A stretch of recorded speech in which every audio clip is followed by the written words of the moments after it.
it's not crazy to think, but if everything goes right for Penn State wrestling on Friday in Rec Hall, the Nittany Lions could very well sweep the entire dual meet against the Ohio State Buckeyes.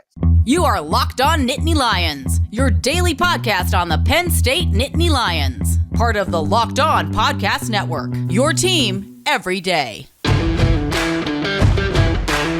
What is going on, Penn State fans? That is right. You are Locked On Nittany Lions. Thanks so much for making us your first listen and watch every single day. We are free and available wherever you get your podcast, part of the Locked On Podcast Network. I'm your host, Zach Seyko, bringing you all things Penn State sports. We talk about football on this show, but in this case, we're talking a lot of wrestling, as this is the dual meet preview for Penn State versus Ohio State, and that's why we bring back the expert himself, Jeff Byers, the voice of Penn State wrestling, also the voice of sports talk in State College, Happy Valley. If you want sports talk in State College, you tune that dial to 98.7 FM for Fox Sports Radio, where Jeff contributes to local coverage, and there's also national sports talk as well. Today's episode is brought to you by FanDuel, the official sports book of Locked On. New customers, when you sign up today, when you join today, you'll get $200 in bonus bets if your first bet of $5 or more is a winner. All you got to do is visit FanDuel.com/LockedOn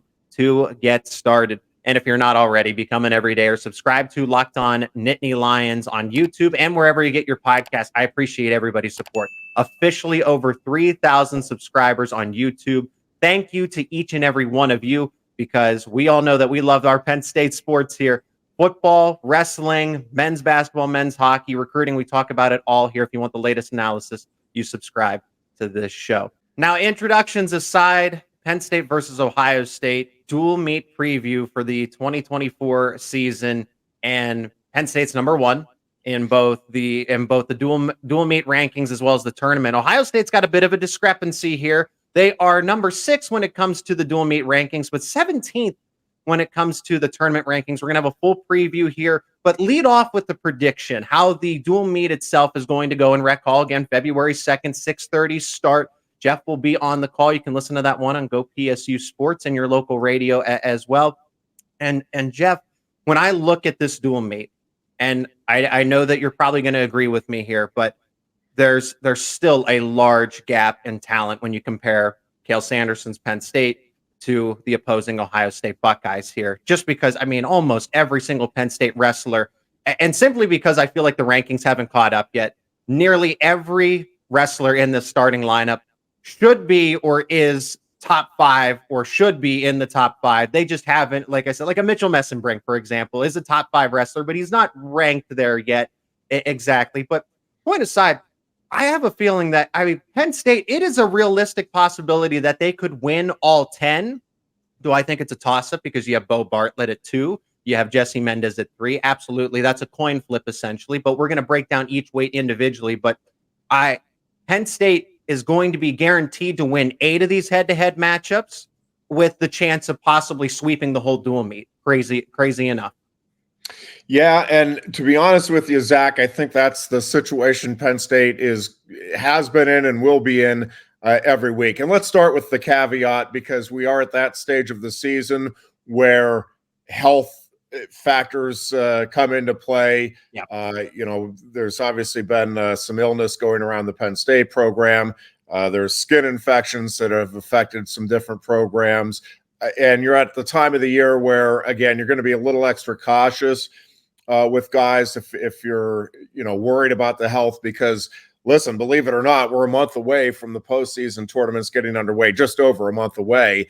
And so it is time to make sure that, yes, you're tuning up and you're getting those matches under your belt, but also that you're keeping your guys healthy. So let's start with presuming both teams have the 10 starters that we're expecting. Okay, right. You start with you're going to have all 20 guys in the meet ranked, which is a pretty impressive situation for both teams.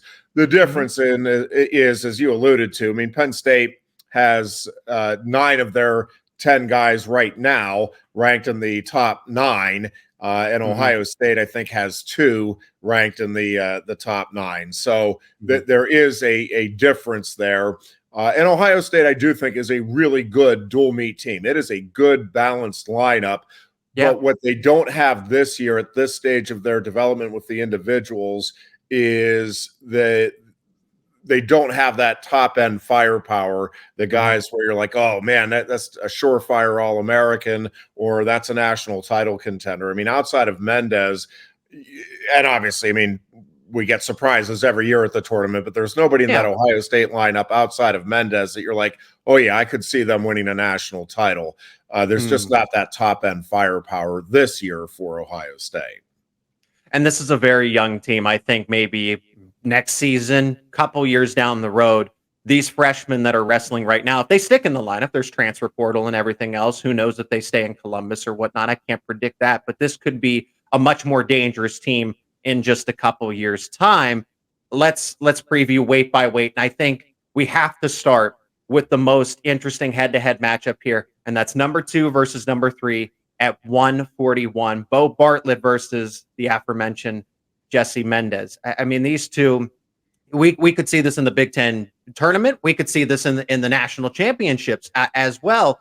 And Beau Bartlett, I've been, I think, critical in the past, but I want to be able to clarify where any of those concerns have come, because Beau Bartlett has come on so strong later on in his career at Penn State. And part of it, it's like, okay, why did he have a slower start than most of the Penn State wrestlers that come on and take the world by storm? He was wrestling up a weight class. And at 149, the fact that he was able to hold his own the way he did, now he's back at a more comfortable weight at 141. Look at the way that he's been more dominant. He takes 3rd place in nationals just a season ago, and now he's solidified himself. I do want to see him to continue that streak, because when he started in his career, it's like, okay, you know, it feels like Bartlett's a little lower on the totem pole, but now he's at the top, and this is a chance for him to reaffirm this one, which is, it's 2 versus 3. This is the best matchup of the dual meet, and the most exciting one by far. When you're looking at Bartlett versus Mendez, Jeff, what's the key for Bartlett to get this one done and make sure that Mendez doesn't overtake him?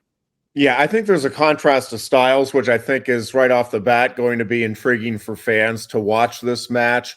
Mendez, let's start with, both of them are extremely athletic. Like, these are two really good athletes who have just a lot of natural athletic ability. I think both have also made steady progress throughout their careers and are probably wrestling about as well as they have. Beau Bartlett has a real proclivity at 141 for finding a way to win, right? Like, that there are matches where fans will be like, you know, I can't believe it was that close. But at the end of the day, it's Beau Bartlett getting his hand raised. And he does that really consistently. He has done it the last 2 years very consistently. He's, has that extra competitive gear.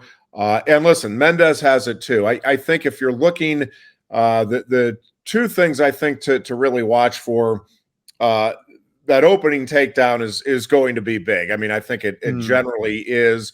But in this day and age of college wrestling, with the 3-point takedown, and with as tough as it is to score on either Bartlett or Mendez, you give them a lead, and it becomes that much more difficult, I think, to get in on the opponent's legs. So I do think that first takedown is big in this one. And then the other thing to me is, Bartlett has really improved his top game. Can he get a ride going on Mendez, or for that matter, vice versa? Can either of these guys keep the other on the mat for a minute plus and get a riding time point? On paper, I would say that's unlikely. I think they're both really good on bottom, and they're both good, but not, they're not known as elite riders. But I think if either of them can do it, and again, Bartlett has made a lot of strides in that regard. Those are probably the 2 things to keep an eye on in that particular bout here on Friday night. 2 versus 3 at 144, at 141, as we get a glimpse of what the postseason is going to hold, because we know where they're going to meet in the Big Ten tournament.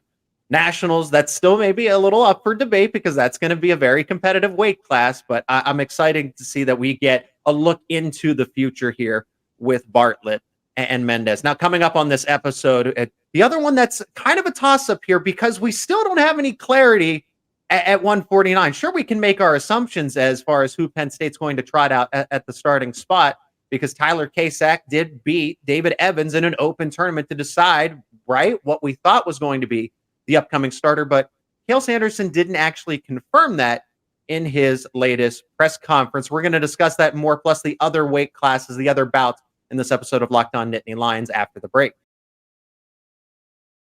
And today's episode is brought to you by FanDuel, America's #1 sportsbook. Happy Super Bowl Sunday to all of you who celebrate from FanDuel. If you're like me, Super Bowl Sunday is all about scoring the best seat on the couch, grabbing your favorite football snacks, and placing some super bets. FanDuel has so many ways for you to finish the season on a W, or 2, or 3, or even more.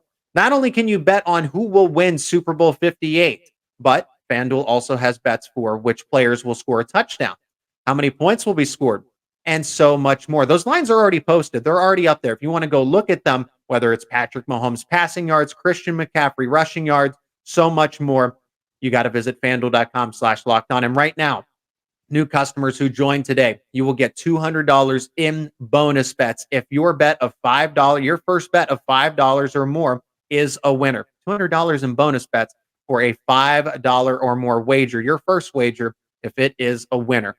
Visit FanDuel.com/lockedon. Make every moment more with FanDuel, an official sportsbook partner of the NFL.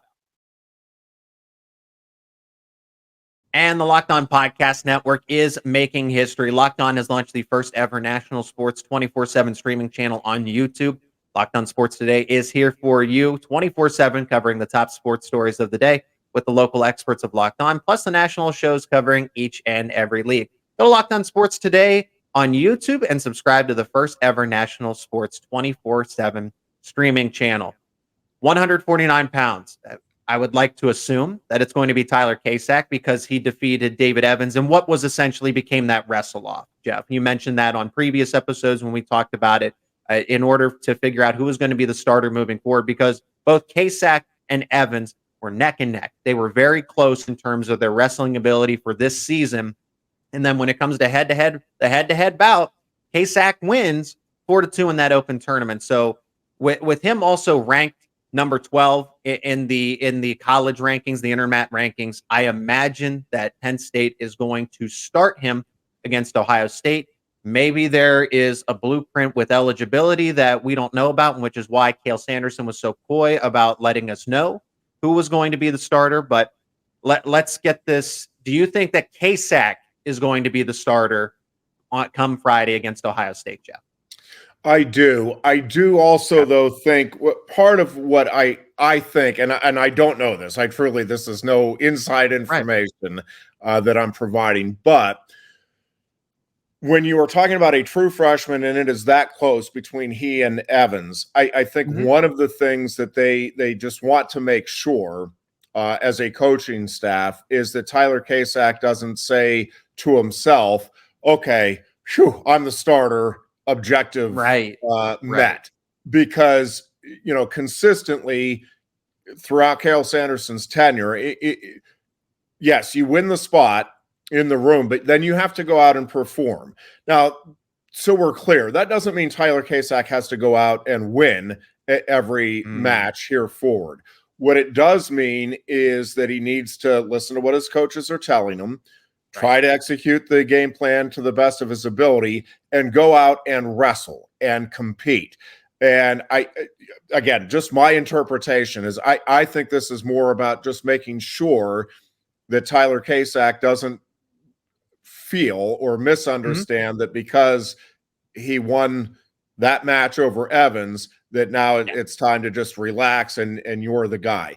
I think he is the guy. I don't think he will relax. I think he is fired up to compete, but that's what I think that it is about. And if he doesn't go out and perform, and again, I want to be really clear about that. Perform doesn't mean go out and win. I don't think if Tyler Kasak loses on Friday nights, all right, we got to get Evans in there. It's about how you compete. It's about the way you are wrestling. When I say perform, I mean wrestling the way they're seeing it in the room, the way you got that win over David Evans, going out and trying to create things. Cale Sanderson will be more than happy if K-Sack goes out and tries a couple of things and gets caught and loses. Man, you can go back and work with that. If he loses 4-3 and he doesn't take any shots in the last 30 seconds, that's where you start to have problems with Cale Sanderson. It's like you got to go out and be competing, be trying, and again, trying to execute what they're working on in the room. I don't foresee that being an issue with Tyler K-Sack, but I think they do have two really good options, which is an amazing place for any wrestling program to be in, where you lose a national title contender, and there you have two, I think, legit All-American contenders waiting in the wings. So since K-Sack is the presumed starter in this case, at least for preview episode purposes, K-Sack versus, and he's not going to get a chance to slack off here because he's going up against a senior and top 10 wrestler, number 9 specifically, Dylan D'Amelio for Ohio State here. So K-Sack, is this a teachable moment here, or can the freshman, the true freshman, defeat the senior in this case, Jeff? Yeah, I think both. I think win or lose, this is going to be a really important match to get under your belt and to learn from. Obviously, Penn State will tell you that you don't have to lose to learn those lessons. And listen, I think K-Sack has a shot here. D'Amelio is really good and, as you said, really experienced. But to some degree, I think K-Sack is playing with house money, and I think he can go out and just let it fly. And if he does that, listen, he is talented enough. He is capable of beating just about and maybe anybody in the country. I mean, he has that type of talent. Yeah. I think for him right now, it is about the consistency of effort, the consistency of fundamentals, and not getting yourself into a panicky situation when you're in a scramble and those sorts of things. But, you know, there's obviously a tremendous upside here to Tyler K-Sack. It's about trying to develop it as much as you can here over the next 5 weeks to be prepared for the postseason. And this, again, win or lose, I don't think it's at the end of the day, I don't think that's a huge factor which way that goes. It will be in rankings and seedings. I mean, I'm not saying it's irrelevant, but I think it's much more about Tyler K-Sack getting that feel for a guy that is clearly an All-American contender here for Ohio State, and understanding, all right, these are the adjustments I need to make moving forward. Again, win or lose here Friday night. So those are essentially the two matchups where Penn State, I think, has a 50-50 chance. 2 versus 3, anything can happen. In this case, since K-Sack hasn't exactly been the official starter for all along, he's still a true freshman, and he's going up against a top 10 wrestler in D'Amelio in his own right. Those are the ones that Ohio State does have a chance. But again, if everything goes right for Penn State, this could be a 10-bout sweep for the Nittany Lions. Let's move to 125, which is still, I don't want to say some uncertainty, but Braden Davis, since he's now moved into the top 5, and another true freshman here, Jeff, takes on another freshman as well, Brendan McCrone. And McCrone's ranked 24th, according to the Intermat rankings. But I want to give McCrone his due credit, because early in the season, he upset the former number 1 wrestler at 125 in Camacho of NC State. So just because McCrone's a little lower in the rankings, he can pull off the upset if need be. So don't sleep on McCrone here. But I like this one. This could be a head-to-head matchup for the next 3 to 4 years that Big Ten wrestling and NCAA wrestling fans can get really amped up about. Yeah, and listen, for Braden Davis, well, let's start with 125, Zach, to me, is about as wide open a weight class in terms of who's going to win the national title as we've had in a really long time. I mean, I think there's probably at least 12 guys that you're like, I could see that happening. They get on a roll in March. That could have happened. And there's nobody there where you're like their heads and shoulders above everybody else. I mean, obviously Ramos is really dangerous and really good, but he is a guy that, you know, has not been consistent, you know, and so Braden Davis, the one thing he has been, even as a true freshman, is really consistent and really good, and he keeps developing. And this will be another good test. McCrone is certainly a dangerous opponent, but I really like where Braden Davis is at from a confidence standpoint, and his coachability, Zach, is through the roof. I mean, this is a guy that is listening, taking everything that the coaches have to say to heart, and you're seeing it week to week, that development, that improvement, little things that he works on in the room, you're seeing that translate onto the mat. And I just, again, 125 is impossible to predict, and I'm not making a prediction one way or the other, but Braden Davis is going to be in the mix there at the end of the year. I am absolutely convinced of that. Still to come on this show, 133 features a top 15 matchup between Aaron Nagao and Nick Bazakis of Ohio State, and other top 15 matchups as well, one at heavyweight, but still we're going to go through all the weight classes. 133, we still got to look at Carter Starocci, Aaron Brooks. That is all coming up next here on Locked On Nittany Lions.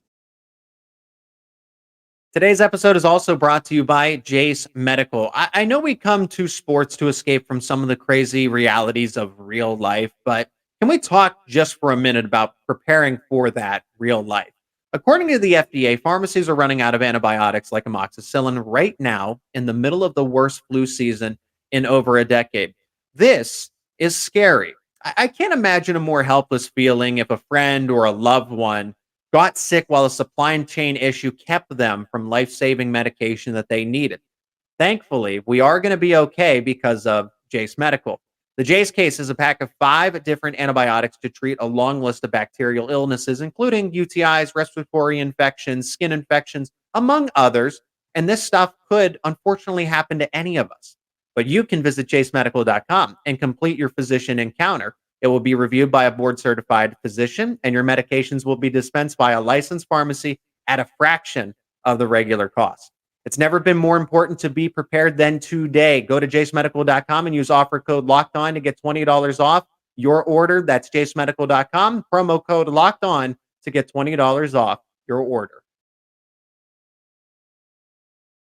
And remember, if you're not already, become an everydayer. Subscribe to Locked On Nittany Lions on YouTube and wherever you get your podcasts for all the latest analysis around your favorite Penn State sports, wrestling, football, men's basketball, men's hockey, recruiting, you name it. It's talked about on this show. And you can also keep up with Jeff Byers, as he is a local voice when it comes to sports talk in Happy Valley. Fox 98.7 FM. That's where you tune your dial if you want sports talk in State College. Jeff, in this final segment, we got to round out our dual meet preview. We know that Penn State's going to win. It's just a matter of how much, but there are still a lot of important head-to-head bouts and stuff that you need to see positive, because there are some mismatches here. When you look at 190, when you look at 184 with Bernie Truax, for example, when you look at 157 with Levi Haynes, but at 133, top 15 matchup, and what I teased with going into this segment, Aaron Nagao, who transferred into Penn State, going up against Nick Bazakis, who wrestled in the state of Pennsylvania at Wyoming Seminary. But this is an impressive freshman, top 15, as I mentioned, number 12 specifically. Nagao should handle this one, but I, again, won't count Bazakis out in this case. No, and you shouldn't. Bazakis is really dangerous, and don't forget, Nagao's coming off illness. I mean, I think he'll be okay, but he was out a couple of days, and I don't know, with any certainty how much that did or didn't affect his conditioning. So, but listen, Bazakis is really good, and I think he's just going to keep getting better as well. Like I'm really curious to see what he is able to do when the postseason tournaments roll around. And yeah, I mean, Nagao is really good, really slick, and I think this is a good style matchup for him. But man, Bazakis just needs to catch it one time, and with the rules the way they are now, I mean, a 7-point throw can change the entire complexion of a match very quickly, and Bazakis is certainly capable of getting that against anybody. So, yeah, I mean, Nagao is certainly favored, and the expectation would be at home he'll get the win.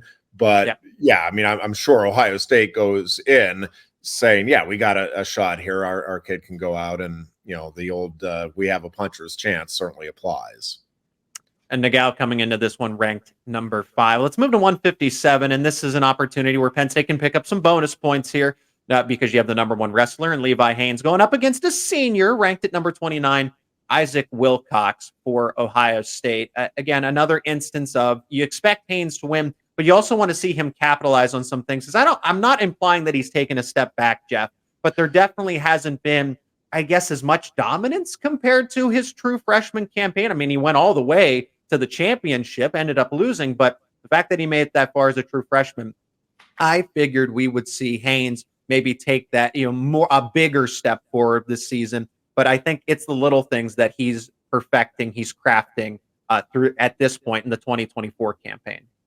Yeah, I think for Levi, it really is more about just staying focused on himself and what he needs for postseason success when that rolls around. And I think he's figured some things out. I actually think the Salate match out at Michigan State was maybe a turning point for him in maybe just wrestling a little more free, a little more loose.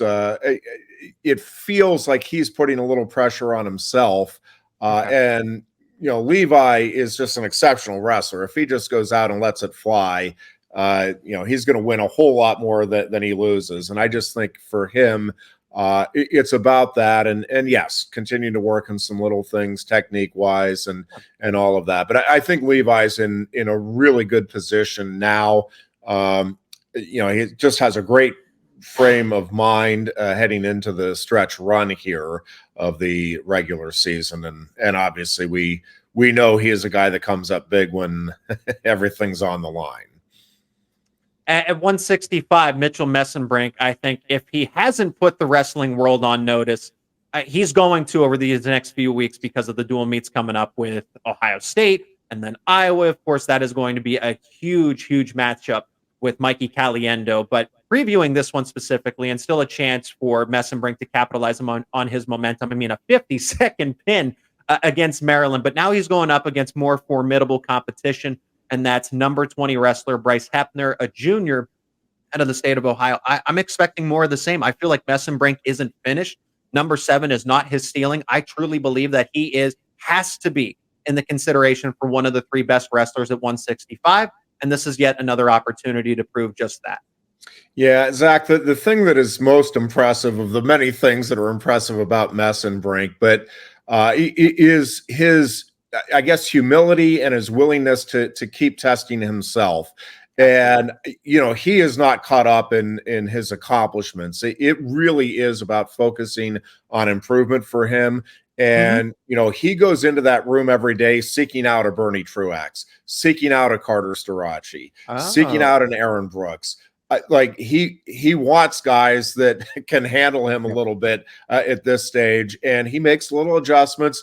He picks the brains of the coaches and his older teammates. And again, I don't know how it's going to finish up in March, but he is going to be right there. And I know Keegan O'Toole looks like he's just on another plane, and he may be, but I would not count Mitchell Mesenbrink out against anybody.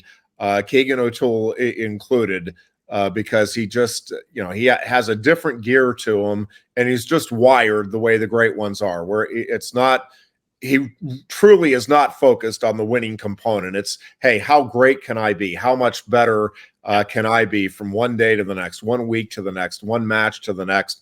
And, he is a guy that is just destined for greatness. Exactly how that manifests itself this year, we'll see. But that kid is just wired the way the great ones that have come through this Penn State program have been. The David Taylors and the Jason Knowles. Mitchell Mesenbrink is the next in that line of wrestler. At 174, Carter Starocci, number 1 ranked wrestler, is the favorite by far. A lot of distance between himself and the next couple of wrestlers that could contend for a national title here.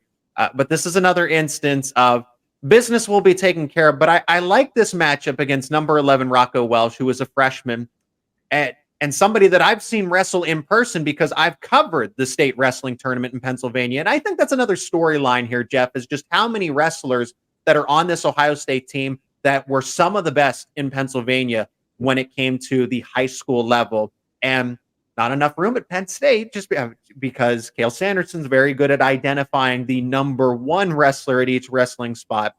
But a little bit of vengeance in this case, I guess, if you're a Pennsylvania wrestler that did, and maybe they didn't want to go to Penn State all along. I'm not speaking on behalf of Rocco Welsh or again, what's waiting at 285. We'll get to that one as well. But Rocco Welsh versus Carter Starocci is just interesting for me because I've seen both of them wrestle in the Pennsylvania high school ranks. And now it just kind of all comes full circle. But Welsh, he's very good, very talented. It's just a matter of Carter Starocci's on a different level and that much more experienced here. Yeah, and Carter really has taken his game to even another level from where he was last year, which was another level than really anybody had. And yeah, I think, listen, I think Rocco's got a very bright future, and I think he's a guy that even this year can factor into the, getting on the podium here potentially for Ohio State. But, I think this one at the end of the day is going to be a learning lesson. And, okay, now you have a feel for what, the world elite athletes can provide, and you make adjustments to it. I just, again, Carter's just in a whole different class right now at 174, even from guys like Shane Griffith and Mekhi Lewis. I mean, it's just amazing what Carter Starocci has done to separate himself from the field.